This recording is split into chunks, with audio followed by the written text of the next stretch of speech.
Linear equation in two variables. एक mathematical story से इस कॉन्सेप्ट को लर्न करते हैं। मान लीजिए आपके स्कूल में एक फेस्ट है और आपने फूड जोन में एक स्टॉल लगाया फ्रेश एप्पल्स और फ्रेश ऑरेंजेस का। आपने जितने में परचेज किया उसके अकॉर्डिंग आपने रेट डिसाइड की कि मैं एक एप्पल 20 रुपीज का बेचूंगा और एक ऑरेंज में 10 रुपीज का बेचूंगा। अब देखिए सिचुएशन नंबर 1, आपका एक क्लासमेट आपके पास आता है और आपसे कहता है कि मुझे 3 एप्पल दे दो। ओके, तो उसको कितने एप्पल चाहिए? 3 एप्पल। अब आपने कैलकुलेट करना शुरू किया, मुझे उससे कितने पैसे लेना चाहिए। तो आपने कैलकुलेट किया कि एक एप्पल 20 का है तो 3 एप्पल 60 रुपीज के होना चाहिए। अब उसने क्या किया, आपको 100 रुपीज का एक नोट दिया, 100 रुपए का नोट दे दिया। अब आप मुझे ये बताइए, आपने उसको 3 एप्पल तो दिए दिए, अब आपने उसको कितने पैसे वापस किए? तो ऑब्वियसली 3 एप्पल कितने के थे?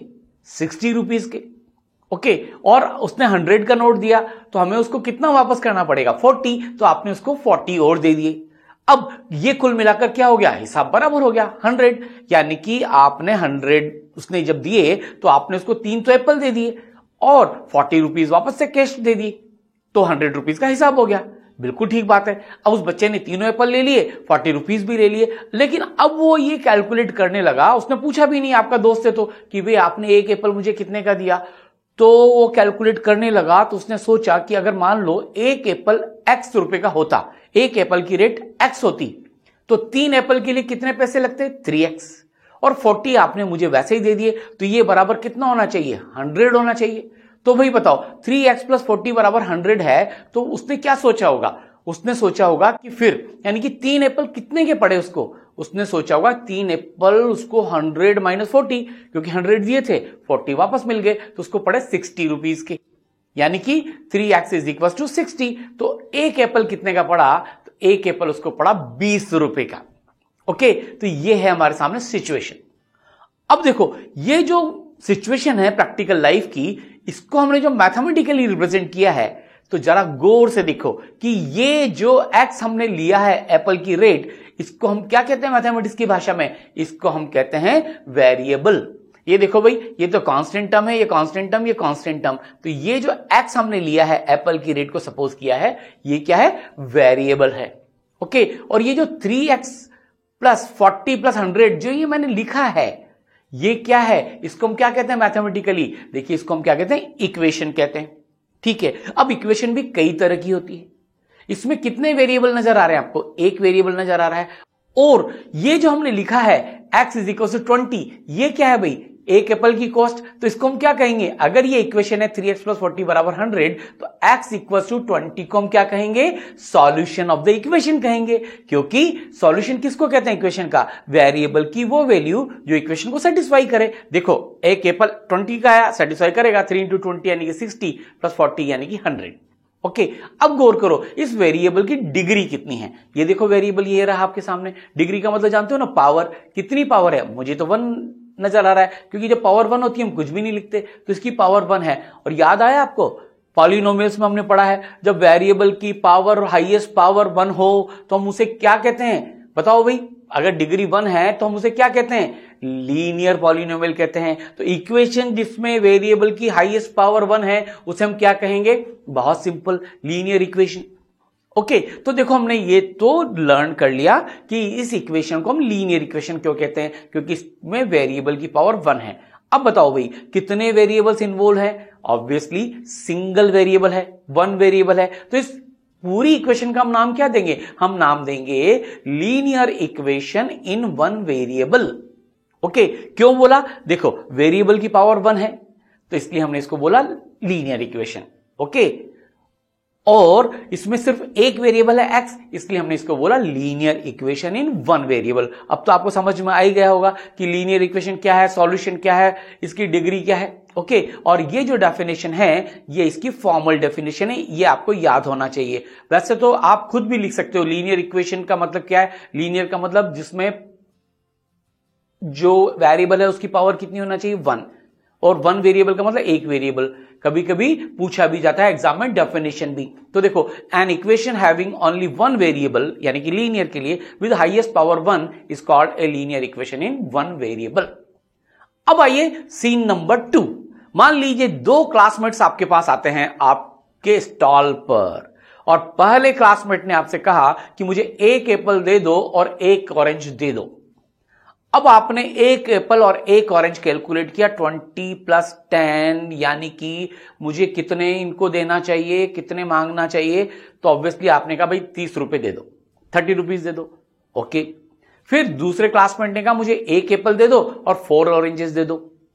अब आपने फिर कैलकुलेट करना शुरू किया, एक एप्पल 20 का और 4 ऑरेंजेस हो गई मेरी कितने का भाई, 40। भाई एक ऑरेंज 10 का तो 4 ऑरेंज 40 का, तो 20 + 40 आपने उनको बोला 60 रुपीज का आएगा। ठीक है, अब आपने उनको ये नहीं बताया कि इंडिविजुअल एप्पल कितने का और इंडिविजुअल ऑरेंज कितने का, वो पूछ भी नहीं रहे। अब उन दोनों क्लासमेट्स ने ये खरीद तो लिया, लेकिन अब वो सोच में पड़ गए कि यार अपने को एक एप्पल और एक ऑरेंज कितने का पड़ा, एक एप्पल एक ऑरेंज 30 रुपए का, एक एप्पल 4 ऑरेंज 60 रुपीज के। भाई ये तो कैलकुलेट करके देखना पड़ेगा। तो उन्होंने क्या किया, वही किया, एप्पल की कॉस्ट मान ली x और ऑरेंज की कॉस्ट मान ली y। तो पहले स्टूडेंट ने तो लिखा 1x + 1y = 30 और दूसरे स्टूडेंट ने लिखा 1x + 4y = 60। अब उसने मैथमेटिकली कन्वर्ट तो कर लिया। ओके, अब इस सिचुएशन को देखो, यहां पर ये जो अब आपके सामने आया है, ये दो इक्वेशंस आई है, जरा इनको गौर से देखो। इसमें कितने वेरिएबल्स आपको नजर आ रहे हैं, दो वेरिएबल। अरे भाई एक x और एक y, एक एप्पल के लिए और एक ऑरेंज के लिए। ओके, तो हमें दो वेरिएबल्स नजर आ रहे हैं। और अगर मैं इन वेरिएबल्स की डिग्री की भी बात करूं तो कितनी है भाई, देखो यहां पर x की डिग्री भी 1 है, y की डिग्री भी 1 है, यानी कि पावर यहां भी 1 यानी कि 1। तो डिग्री कितनी है, 1। तो बताओ इस इक्वेशन को मैं क्या डेजिग्नेशन दूं, किस नाम से बोलूं। अब तो आप बता ही सकते हो कि सर देखो डिग्री 1 है तो इसलिए इस इक्वेशन को लीनियर इक्वेशन बोलना चाहिए, और दो वेरिएबल हैं तो हमें बोलना चाहिए लीनियर इक्वेशन इन 2 वेरिएबल्स। तो चलो ये तो हमने लर्न कर लिया कि इसको हम लीनियर इक्वेशन इन 2 वेरिएबल्स बोलेंगे, लेकिन उन बच्चों की प्रॉब्लम तो अभी भी अनसॉल्व्ड है कि एक एप्पल कितने का आया और एक ऑरेंज कितने की आई। सॉल्यूशन तो फाइंड किया ही नहीं, अभी भी उधेड़-बुन में चल रहे हैं और आपने भी रेट नहीं बताई। तो चलिए उन बच्चों के साथ इस पहेली को सॉल्व करते हैं कि यार एक एप्पल कितने का और एक ऑरेंज कितने की। तो दो इक्वेशन लिख ली उन दोनों ने, x + y = 30 and x + 4y = 60। अब देखो अगर मेरे पास एक इक्वेशन होती और यहां पर y नहीं होता या मेरे पास ये x नहीं होता तो हम आसानी से सॉल्व कर लेते, लेकिन यहां तो दो इक्वेशन है और ऑब्वियसली दो वेरिएबल है तो दो इक्वेशन होना भी चाहिए। तो देखो एक आइडिया तो उन दोनों को आया कि यार एक काम क्यों नहीं करें, यहां से एक वेरिएबल की वैल्यू ले लें, या तो x की या y की, ठीक है, और उसको सेकंड इक्वेशन में रख दें तो इक्वेशन आ जाएगी लीनियर इन 1 वेरिएबल, उसको तो आसानी से सॉल्व कर लेंगे। दूसरे ने बोला यस गुड आइडिया, एक काम करते हैं किसी भी एक वेरिएबल की वैल्यू दूसरे वेरिएबल की फॉर्म में ले लेते हैं और सब्स्टिट्यूट कर देते हैं सेकंड में। बिल्कुल ठीक, दोनों ने यही डिसाइड किया। तो देखो उन्होंने सोचा x बराबर क्या होगा भाई 30 - y। अब ये जो वैल्यू आई है x की किसकी फॉर्म में आ गई, y की। अब इस इक्वेशन से निकाली है तो उन्होंने सोचा कि इसमें पुट कर दो यार, देखें सॉल्यूशन आता है क्या। बिल्कुल, तो उन्होंने सोचा कि putting the value of x in equation, ये सेकंड इक्वेशन जो है x + 4y = 60, इसमें y की फॉर्म में रखते हैं, देखें होता क्या है। अब हुआ क्या, देखो जैसे उन्होंने रखा यहां पर, देखो 30 - y + 4y = 60, तो -y + 4y कितना बन गया भाई बताओ, 3y, और ये 30 उधर जाएगा तो कितना बन जाएगा 30, तो उनके पास आ गया 3y = 30। दोनों उछल पड़े और उन्होंने सॉल्यूशन निकाल दिया, y = 10, यानी कि ऑरेंज तो हमें 10 रुपए में बेची गई है।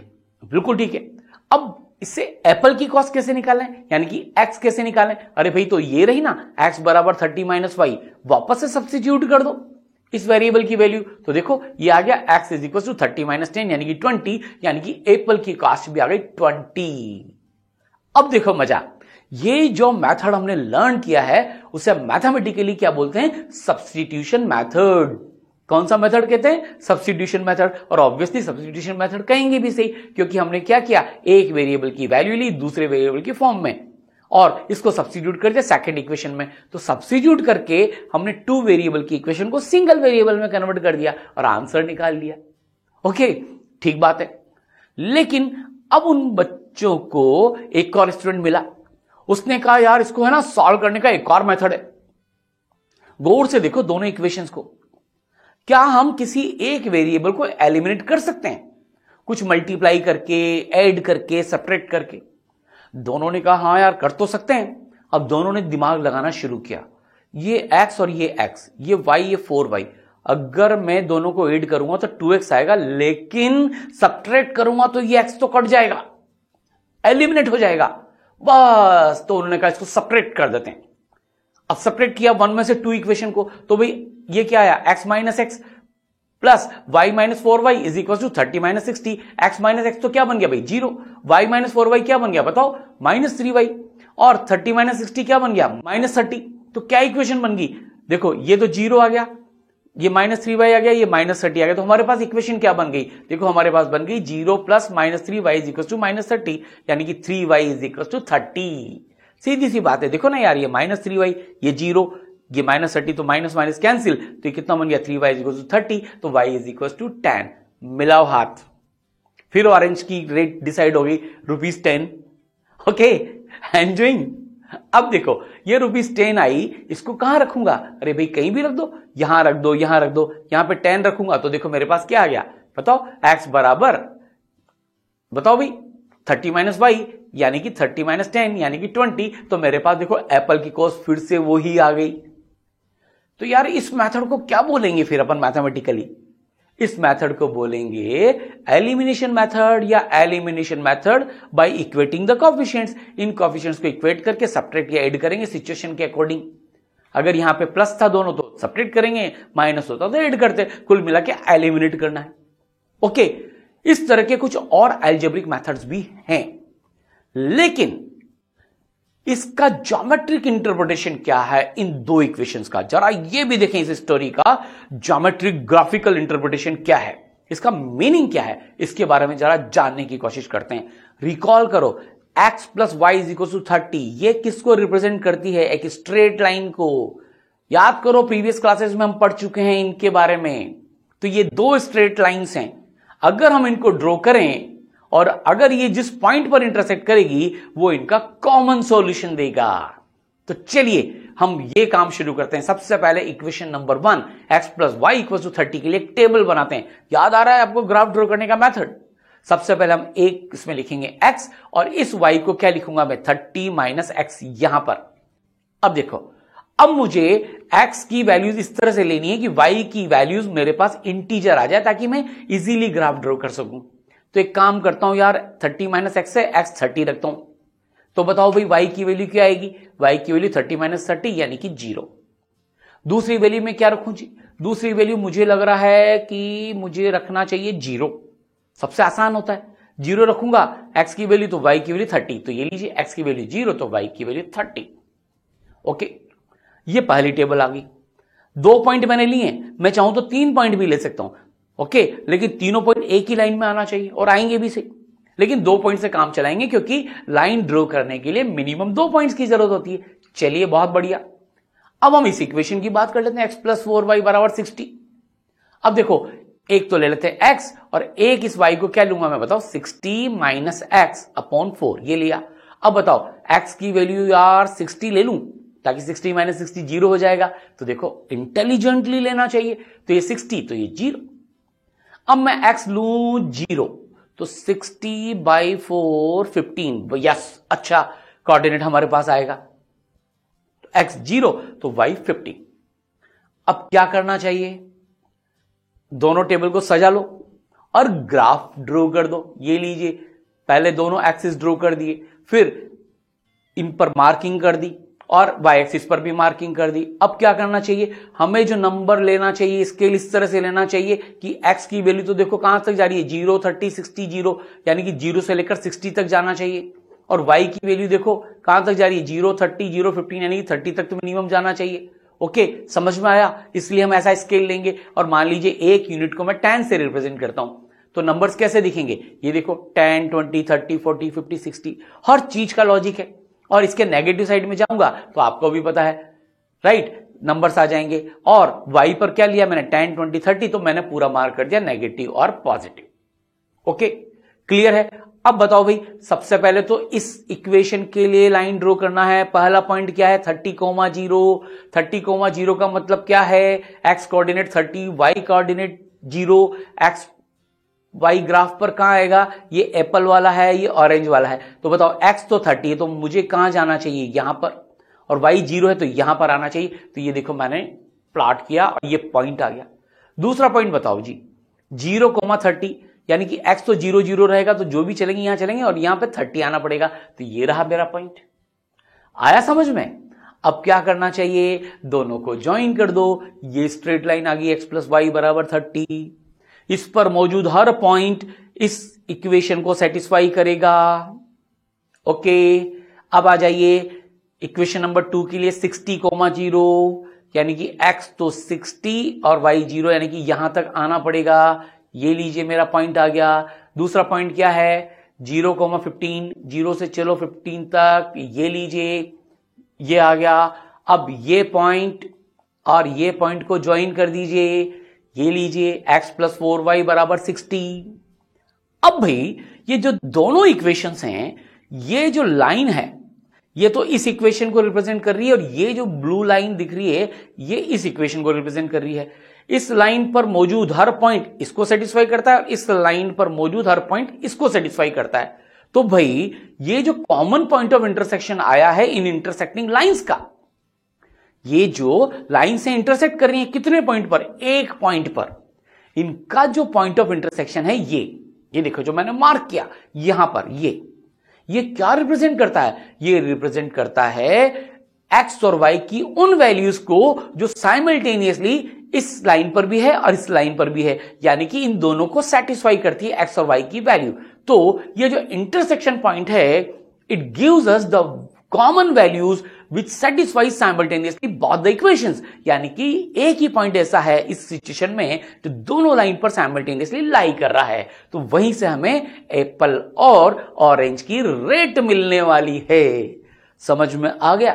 तो क्या करें, यहां से इंटरसेक्शन पॉइंट से एक लाइन नीचे ड्रॉ करते हैं, एक लाइन इधर ड्रॉ करते हैं, देखते हैं क्या रेट आ रही है। हमें तो पहले से पता है कि एप्पल की रेट 20 और ऑरेंज की 10 आना चाहिए। तो चलिए ये मैंने ड्रॉ कर दी दोनों परपेंडिकुलर लाइंस। अब जरा देखो, मजा आ गया ना? ये एप्पल की रेट कितनी आ गई? देखो, ये एप्पल एक्सिस था, ये ऑरेंज एक्सिस था। तो मेरे पास तो एप्पल की रेट आ गई 20 और ऑरेंज की रेट आ गई 10। अल्टीमेटली वहीं पर हम आ गए। मजा आया ना ग्राफिकल मेथड से भी? तो देखो, सब्स्टिट्यूशन मेथड, एलिमिनेशन मेथड, वो तो हमने क्या किया, अलजेब्रिक मेथड, और ये है ग्राफिकल मेथड, इसी इक्वेशन को, इसी सिचुएशन को सॉल्व करने के लिए। तो भाई अब इस मेथड को हम क्या कहेंगे, ग्राफिकल मेथड। और अगर हम समराइज करें इस पूरे चैप्टर को, linear equation in two variables को, तो इनको सॉल्व करने के लिए हम पूरे चैप्टर में जो मेथड्स यूज करने वाले हैं, सबसे पहले अलजेब्रिक मेथड्स, उसमें हमने क्या देखा था, सब्स्टिट्यूशन मेथड। फिर हमने क्या देखा था, एलिमिनेशन मेथड। एक और मेथड है जो मैंने आपको नहीं बताया, उसको कहते हैं क्रॉस मल्टीप्लिकेशन मेथड। ये भी एक बहुत शानदार मेथड है, सिंगल फॉर्मूले से आंसर आता है, इसमें कोई एलिमिनेशन सब्स्टिट्यूशन नहीं करना पड़ता। इसको जब चैप्टर में गोता लगाएंगे पूरा, तब पढ़ेंगे, कमांड करेंगे। और हमने इसके साथ साथ पढ़ा ग्राफिकल मेथड। ओके, तो linear equation in two variables, इसमें आप जानते हैं लीनियर का मतलब क्या है, लीनियर का मतलब वेरिएबल की हाईएस्ट पावर 1, इक्वेशन का मतलब आप जानते ही हैं, और टू वेरिएबल का मतलब जैसे इसमें एक्स और वाई दो वेरिएबल लिए। तो रिमेनिंग आने वाले चैप्टर में हम एक एक करके सारे मेथड्स को पढ़ेंगे, और हम पढ़ेंगे word problems and equation reducible to linear equation in two variables. Thank you. आपको ये वीडियो अच्छा लगा हो तो इस वीडियो को लाइक करें, चैनल को सब्सक्राइब करें, और ऐसे और वीडियोस के लिए डाउनलोड करें eSarl ऐप।